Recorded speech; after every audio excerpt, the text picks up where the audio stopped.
Woo! Big box of books just arrived.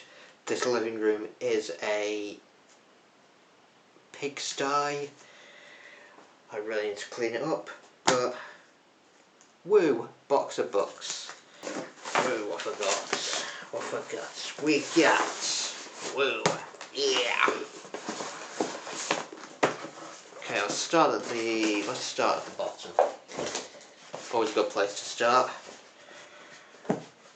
I got Cat Jarman, The Bone Chests, Unlocking the Secrets of the Anglo-Saxons. So, 1642, Civil War, Oliver Cromwell goes into Winchester Cathedral and he smashes up some wooden chests which contain the bones of the Anglo-Saxon kings.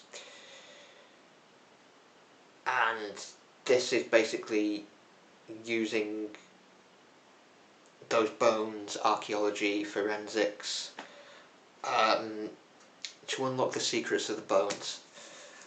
I did see the chests in Winchester last year. I made a video about like Royal Winchester over on my history channel if you want to go check that out.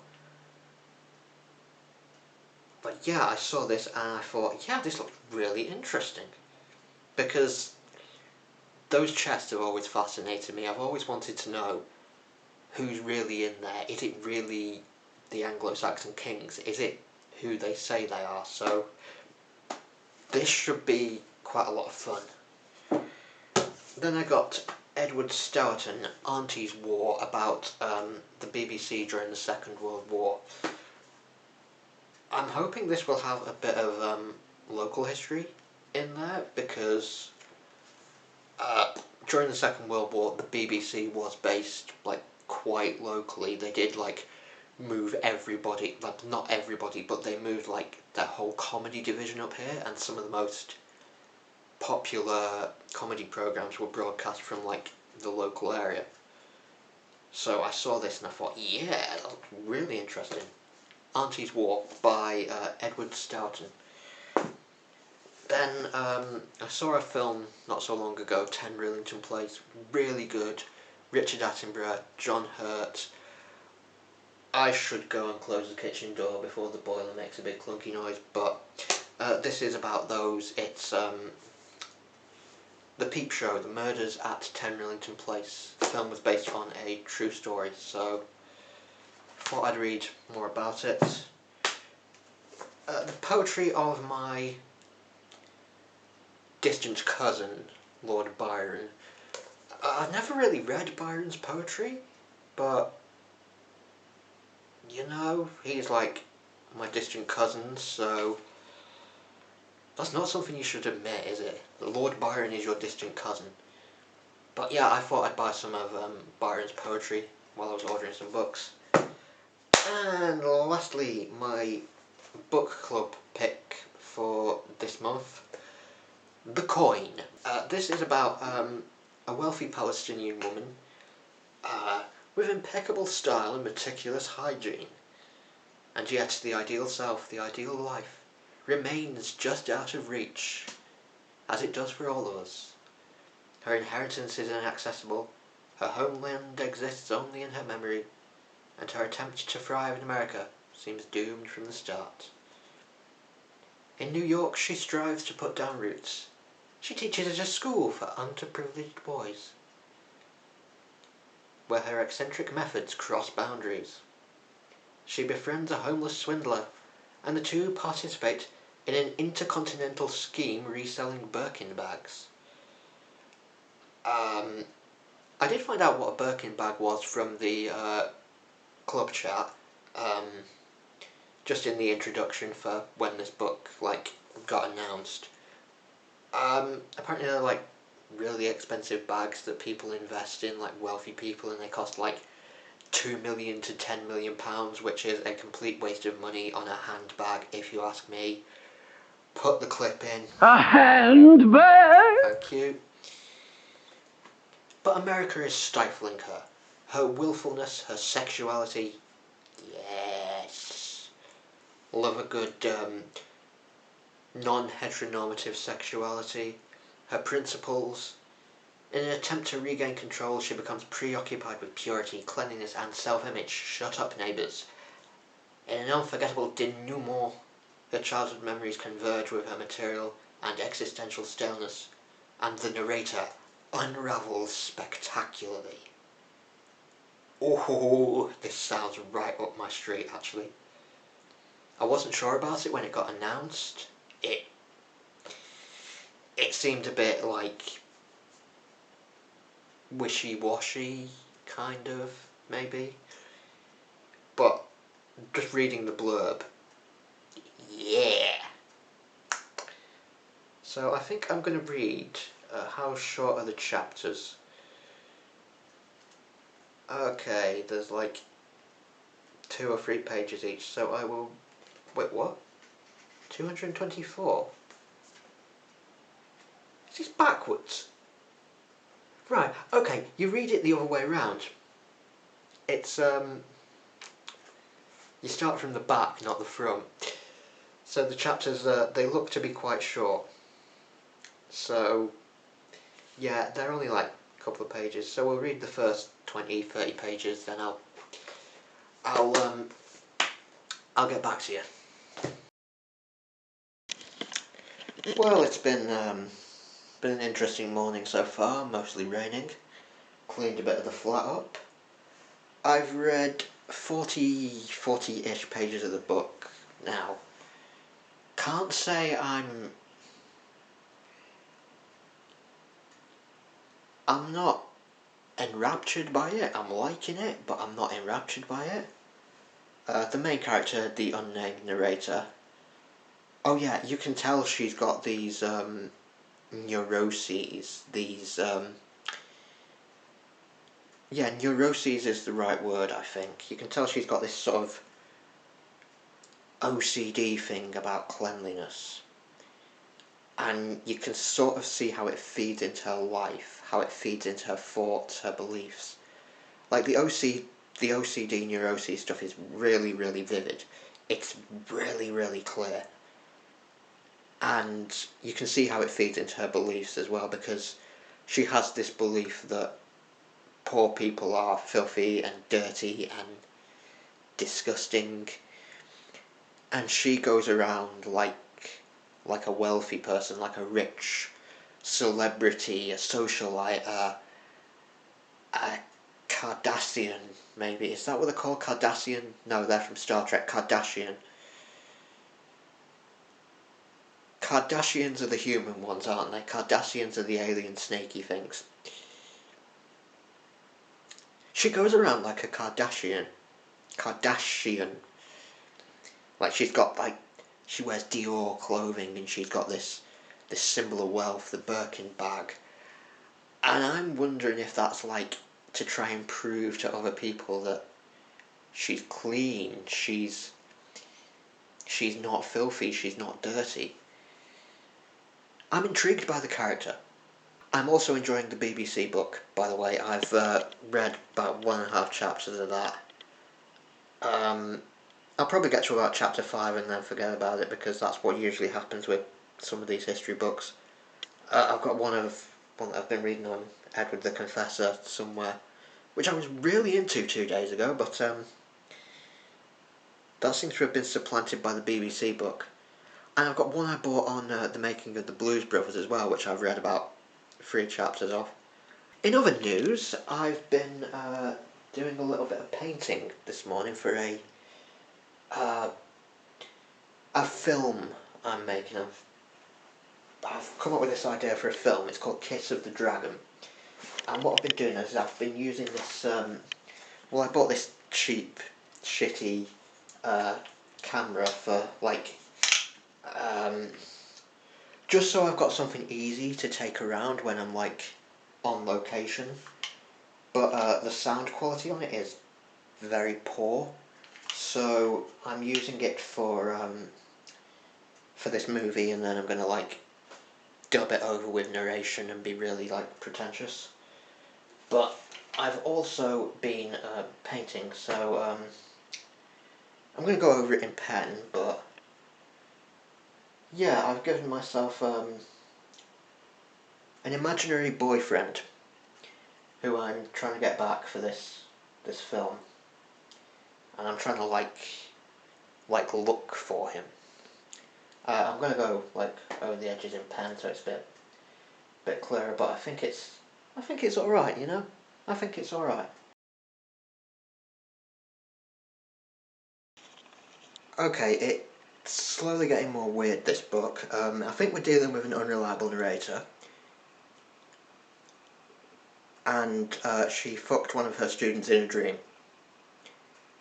Yeah, and I can hear shouting, and the fence outside is broken, and I have the feeling that some kids are going to destroy it completely.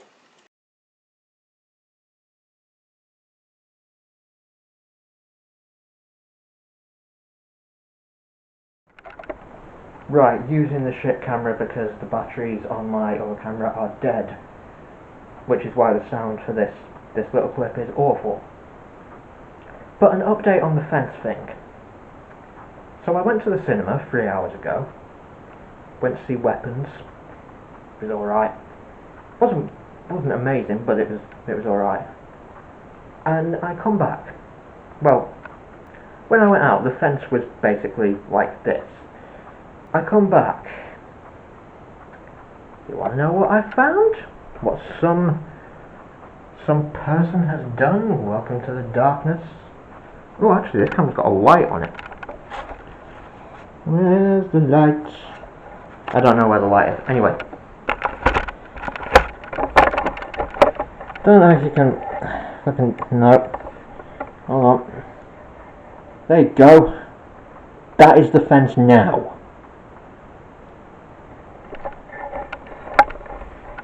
Some has come along and instead of going, oh hell, you know, can't get through, the fence is broken, okay, I'll leave it, hopefully somebody will come and fix it. No, they've just gone, poof. You can't have nice things. And if the council take it away now and don't repair it, I will be pissed because I don't want kids running up and down outside my house. So I'm 60 pages from the end of this book. And by now I'd be expecting things to come together, I'd be expecting things to like start resolving themselves, I'd expect some mysteries to be answered. But there's been none of that. And with this main character, throughout the book she's gradually become more and more unlikable.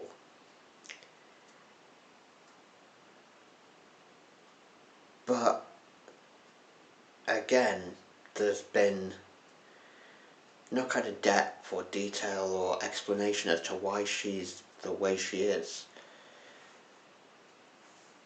And on top of that, the plot seems to have taken a 90-degree turn. It started out exploring like these neuroses and these habits and these,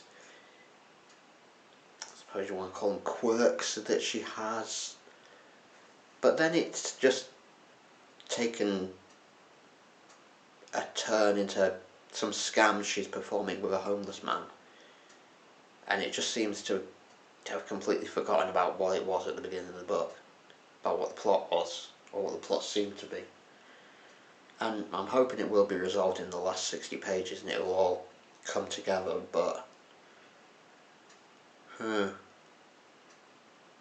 don't know.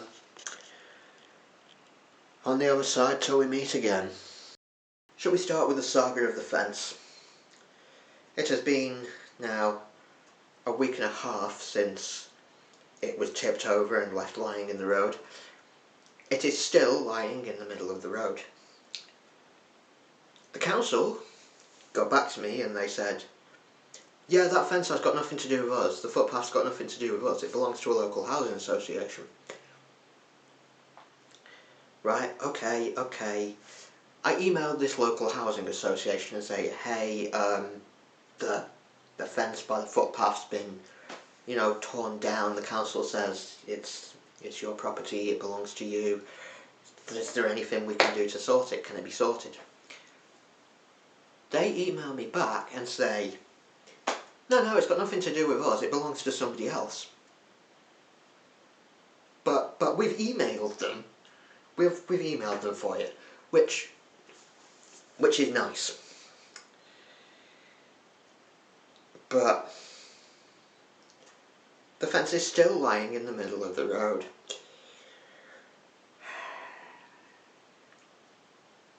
And then yesterday somebody from the council turned up to tell me that it didn't belong to them. And it had nothing to do with them. The council, I mean. And I said, yes, I know you've already emailed me about that. With some wrong information, by the way, because it turns out the fence doesn't belong to the people you told me it belonged to somebody else. So, yeah. Right. The coin. I was really intrigued by this going in. I was really interested by it. I was really interested in what was going on with the narrator, the main character. I was really interested in, the way it gets her neuroses across, the way it sets up these intriguing ideas, these intriguing little kind of mysteries. But it doesn't do anything with them. It doesn't answer any of those questions. It just leaves a lot of threads hanging by the end, and it feels unresolved. It feels like it's not quite complete. It feels like there's something missing from this. And it also feels like it throws a little bit too much into the mix, because there's this whole bit in the middle about a homeless man she meets, and they go to Paris and they commit fraud with some Birkin bags, but there's no sort of consequence or follow-up to this. This doesn't add anything to the story. This doesn't add anything to the narrator's character, to her journey. It just seems part of a different novel, really. It seems like an idea which the author thought was good and then didn't really do anything with, because it doesn't sort of fit with the rest of the novel. It makes the whole thing feel disjointed and disparate and, again, kind of unfinished. There were parts of this I liked, definitely, but on the whole, I just found it a bit disappointing, and a bit, disappointing, I think. Not a bad book, not a terrible book, definitely worth reading, but I think ultimately it was just disappointing.